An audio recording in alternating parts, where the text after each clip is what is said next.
शरीर छोड़ दिया, यानी मरा नहीं, शरीर छोड़ा है।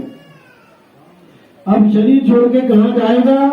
अगर ज्ञानी गुरु मिला है, आत्मज्ञानी मिला है, तब तो समझो अपने दुर्धाम को पहुंच जाएगा। और अगर नहीं मिला, जपी तपी सन्यासी मिल गया, कोई गुरु पत्थर पूजने वाला मिल गया, गुरु मंत्र देने वाला मिल गया, व्रत पूजा करवाने वाला मिल गया, गंगा स्नान करवाने वाला मिल गया, तो इसी दुनिया में आगे धक्के खाने पड़ेंगे, यही आना जाना पड़ेगा, कोई बचाने वाला नहीं है।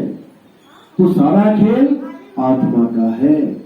आत्मज्ञान बिना नर भटके, कभी काबा कभी काशी। तो आत्मज्ञान जो हमारा निज ज्ञान है, साहब कह रहे 3 गुणों की भक्ति में अरे भूल पड़ा संसार। कौन से 3 गुण? रजोगुण, सतोगुण, तमोगुण। इन 3 गुणों की भक्ति में ये भूल पड़ा संसार। और कहे कबीर निज नाम बिन कैसे लागे पार। 3 गुणों की भक्ति क्या है? कई लोग सोचते हैं ब्रह्मा विष्णु महेश जी की पूजा करना 3 गुणों की भक्ति होती है। बिल्कुल नहीं। ठीक है, वो भी 3 गुणों में आते हैं।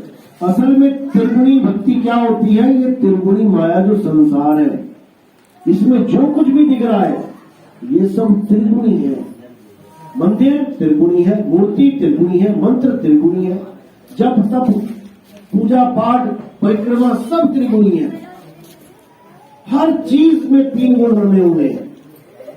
मूर्ति बन रही है कंपनी में, रजोगुण चल रहा है, बन के तैयार हो गई, मंदिर में लग गई, सतोगुण चल पड़ा, आगे जाके खंडित हो गई, तमोगुण आ गया, तो तुम उस मूर्ति के पुजारी हो गए, यानी तुम 3 गुणों के पुजारी हो गए। तुम सूर्यदेव की पूजा कर रहे हो, सूर्य होगा, सुबह सुबह रजोगुण है, दोपहर में चढ़ गया सिर के ऊपर, सतोगुण है, शाम को ढल गया, तमोगुण है, तीनों गुणों में चला गया। फिर त्रिगुण के त्रिगुण भक्ति रहेगी। तो पानी की पूजा कर रहे हो, नदी जहां से चली वो रजोगुण है, रास्ते में सतोगुण है, अंत में जहां लीन हो गई तमोगुण है।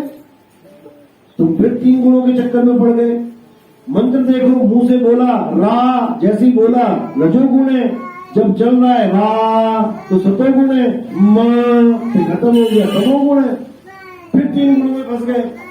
हर वस्तु हर नाम त्रिगुणातीत है, त्रिगुण में है। और जो परमात्मा है वो गुणातीत है, वो तीनों गुणों से परे है, जिसके लिए अध्याय 7 में बोला गया गीता में, हे अर्जुन जो मेरी बनाई माया के तीनों गुणों को नहीं लांघ पाते वो इसी तरह भवसागर में गोते खाते हैं। लेकिन जो आत्मा को जान लेते हैं वो सहज ही तीनों गुणों को माया को पार कर जाते हैं, क्योंकि वो जिसकी पूजा करते हैं वो गुणों में नहीं आती।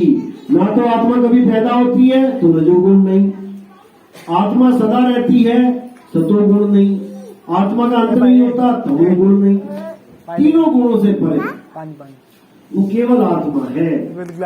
आत्मा के अलावा कोई पूजनीय है ही नहीं। गुरु ग्रंथ साहब में साफ लिखा है, आत्मदेव पूजिए गुरु के सहज स्वभाव। लेकिन वो पूज क्या रहे हैं? लिखा कुछ और है और कर कुछ और रहे हैं। गीता में लिखा कुछ और है। गीता में लिखा है 7वें अध्याय में 20, 21, 22, 23, 24 श्लोक पढ़ो, उसमें साफ मना किया है कि जो देवताओं की पूजा करता है वो बुद्धिहीन है, वो अल्प बुद्धि लोग हैं। देवताओं की पूजा करने वाले देवलोक को जाते हैं, पितरों की पूजा करने वाले पितरलोक को जाते हैं, भूतों की पूजा करने वाले भूतों में जन्म लेते हैं। ये मुझ तक नहीं पहुंच सकते, यानी मेरे स्वरूप को नहीं जान सकते। मेरे स्वरूप को केवल वो जान सकता है जिसने मुझे अजन्मा करके जान रखा है, जो ये जानता है कि कृष्ण कोई शरीर है ही नहीं। अगर कृष्ण भगवान शरीर है तो फिर तो उन्होंने कछुए का भी अवतार लिया, फिर तो कह दो कृष्ण भगवान आदमी नहीं कछुआ है। मछली का भी अवतार लिया, फिर कह दो कृष्ण भगवान विष्णु जी आदमी नहीं मछली है। लेकिन नहीं कहता कोई, उनको आदमी बना दिया सबने, जबकि मछली भी एक कपड़ा है, शरीर है, और आदमी भी एक कपड़ा है, शरीर है।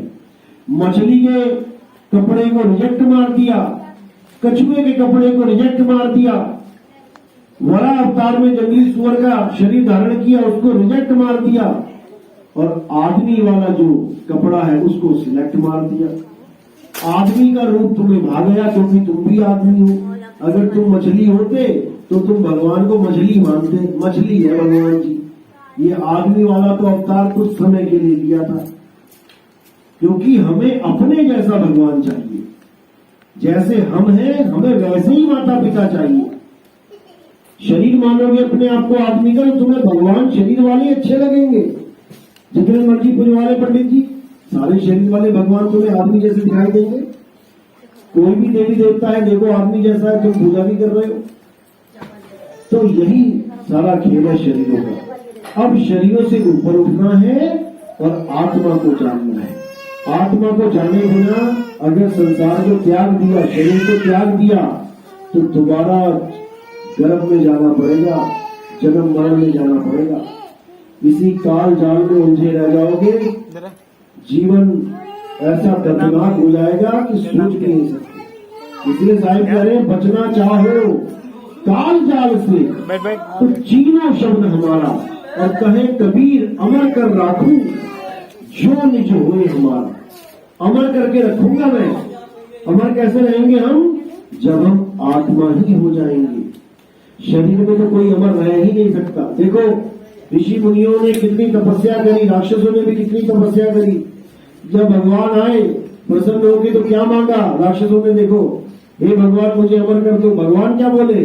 अरे भाई, इस लोक में तो मैं भी अमर नहीं हूं, हम भी अमर नहीं है, तुम कहां से अमर हो जाओगे? इन लोगों की उम्रें लिखी हुई है गीता में। ब्रह्मा जी की कितनी उम्र है, विष्णु जी की कितनी उम्र है, शंकर जी की कितनी उम्र है, ये लिखा हुआ है। उसके बाद इनकी भी मृत्यु हो जाती है, दोबारा पैदा किए जाते हैं। फिर ये कौन पैदा करता है इनको? माया पैदा करती है। श्रीमद् देवी भागवत पुराण पढ़ो, उसमें तुम्हें पता लगेगा माया ने कैसे 3 पुत्रों को जन्म दिया। ब्रह्मा जी को, विष्णु जी को, शंकर जी को, तीनों को जन्म देके इस सृष्टि का कार्यभार सौंप दिया।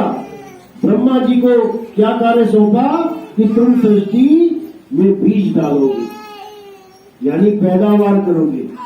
विष्णु जी को कार्यभार सौंपा कि तुम इसकी पालना करोगे, और शंकर जी को कार्य सौंपा तुम इसका संहार करोगे। ये तो कार्यकर्ता है।